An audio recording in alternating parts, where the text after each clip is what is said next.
Assalamualaikum warahmatullahi wabarakatuh. Halo semuanya, perkenalkan nama saya Tiara Fridiana Lirifa dari kelas 11 MIPA 6. Di sini saya akan menjelaskan materi tentang sistem saraf tepi. Yang pertama adalah pengertian sistem saraf tepi. Sistem saraf tepi atau sistem saraf perifer adalah bagian dari sistem saraf yang di dalam sarafnya terdiri dari sel-sel yang membawa informasi ke sel saraf sensorik dan dari sel saraf motorik sistem saraf pusat atau SSP yang terletak di luar otak dan sumsum tulang belakang.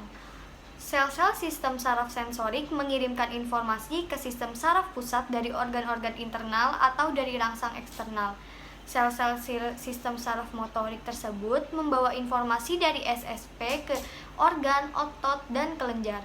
Sistem saraf tepi dibagi menjadi dua cabang, yaitu sistem saraf somatik dan sistem saraf otonom.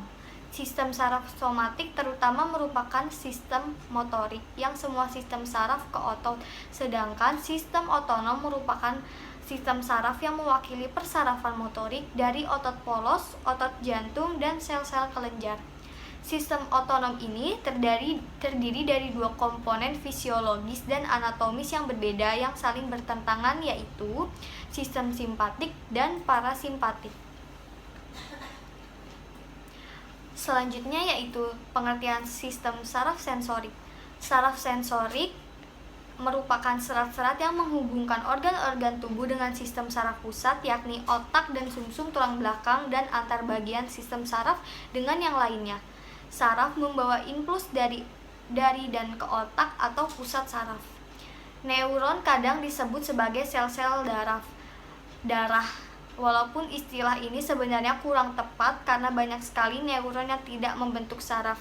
Saraf ialah bagian dari sistem saraf periferal. Sistem aferen membawa sinyal sensorik ke sistem saraf pusat, sedangkan saraf eferen membawa sinyal dari sistem saraf pusat ke otot-otot dan kelenjar-kelenjar.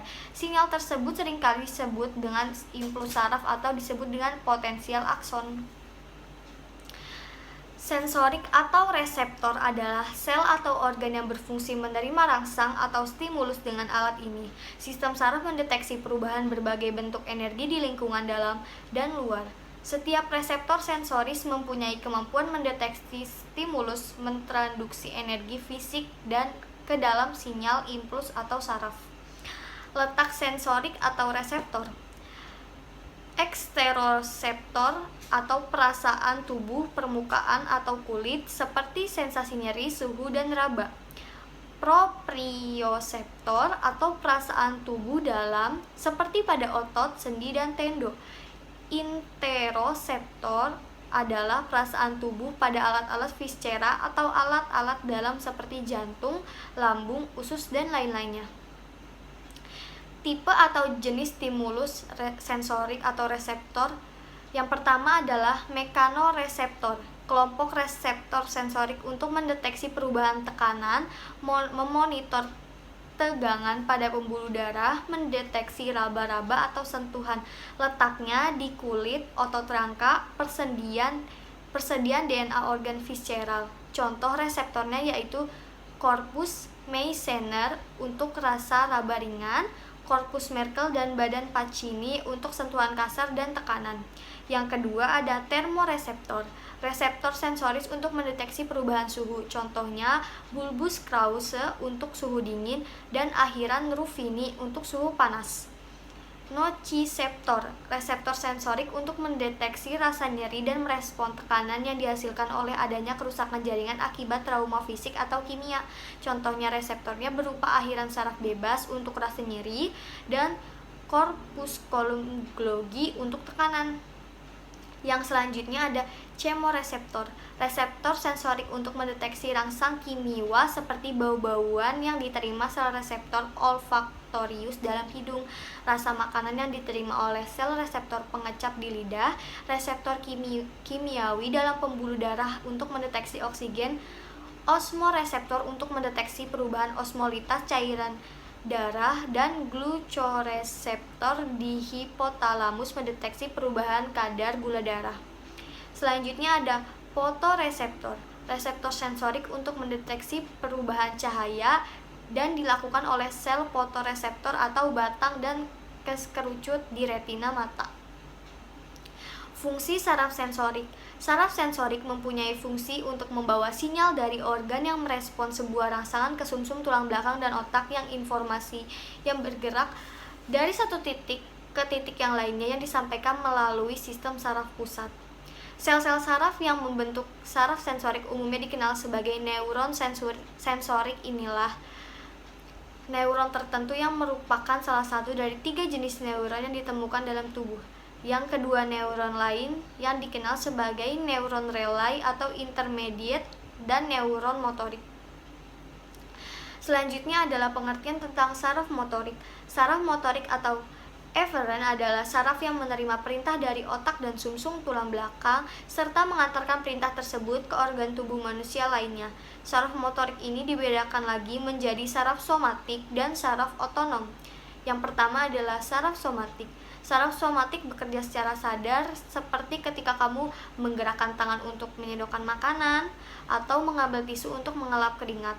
Makanya saraf somatik ini biasanya ditemukan di otot rangka, jadi bisa memerintah otot-otot tersebut untuk berkontraksi dan kamu pun bisa bergerak sesuai keinginan kamu.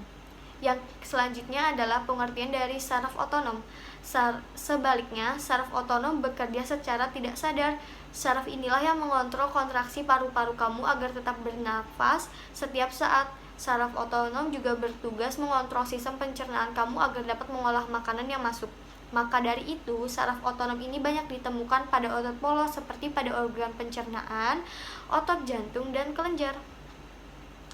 Karena memiliki fungsi yang berlawanan pada organ yang sama, saraf otonom ini dibagi menjadi 2, yaitu saraf simpatis dan saraf parasimpatis. Saraf simpatis adalah saraf yang mengendalikan respon tubuh kita pada saat kita berada dalam keadaan bahaya atau yang biasa disebut dalam keadaan fight for flight. Misalnya saat ada anjing yang hendak muncul di dekat kamu, maka saraf simpatis akan mendorong kamu untuk bereaksi, entah bersiaga untuk melawan anjing tersebut atau lari dari anjing tersebut.